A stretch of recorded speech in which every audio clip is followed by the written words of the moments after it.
So what if you could get into a machine that created any experience you wanted?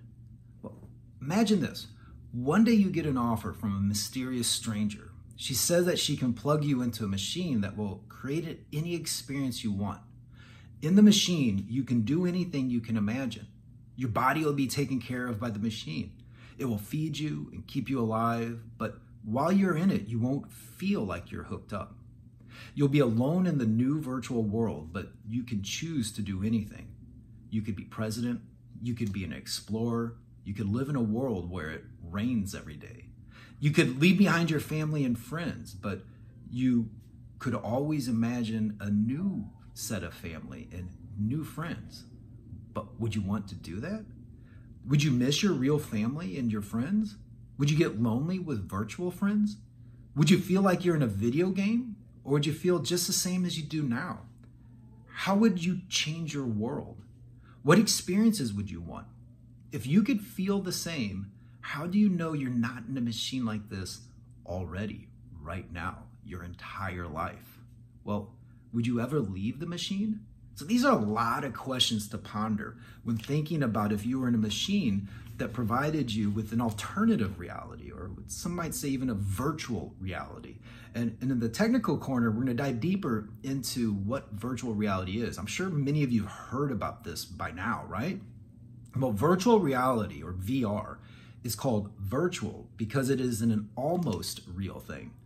These realities can be anything from a hyper-realistic world to an entirely made-up one that looks nothing like you see every day.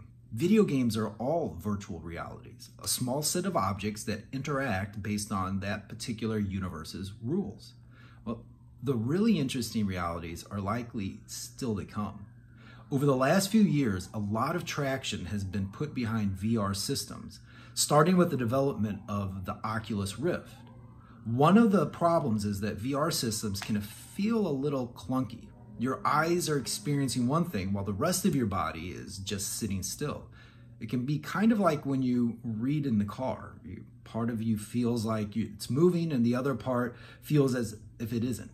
Over time, we'll see even more sensory immersion with new interactive devices. Now, we mentioned Oculus Rift. We have another deeper dive on Palmer Luckey, the creator of Oculus Rift. It's a pretty interesting story if you don't know about Palmer. You see, humans throughout time have continually created imaginary worlds in their heads. If you're sitting around wondering what it might be like to fly a spaceship or be a doctor, you're imagining a fake world where you are that spaceship pilot or doctor. For almost as long as people have been using computers, they have also imagined that eventually even created simulated worlds they can virtually step into. Video games and 3D graphics were the beginning, but virtual reality, or VR, was the goal. So early virtual reality systems have been around since 1962, believe it or not. This unique history of creating virtual experiences grew like a balloon until, like balloons, it popped. The technology that the early innovators used was not good enough at tricking the brain into thinking it was indeed in a virtual world. And so excitement died down. VR headsets became the playthings of just a few research labs until one day, 18-year-old, get that, 18-year-old Palmer Luckey created the first prototype of Oculus Rift in 2011. Luckey was a curious kid. He did not understand why technology had not delivered more immersive, affordable experiences. So he worked and saved his money, beginning to buy up the best virtual reality tech out there at the time. Still, the experience was lacking. Armed with curiosity, Luckey began building his own VR headset. The Oculus Rift is a headset that you can wear. It has two screens and uses what is called stereographic images to put the wearer in a virtual world. Stereo is a stand-in for two, graphic for images. Two images are shown with a little distance between them. Each eye sees a separate image, and just like your eyes already work, your brain stitches the images together into a three-dimensional perspective of a virtual world. It wasn't the stereographic images that made the Rift exciting.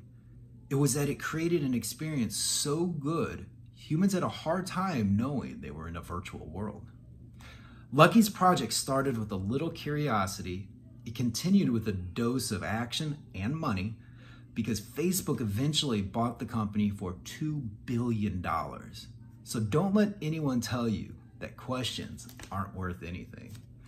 As always, thanks for your curiosity and stay curious.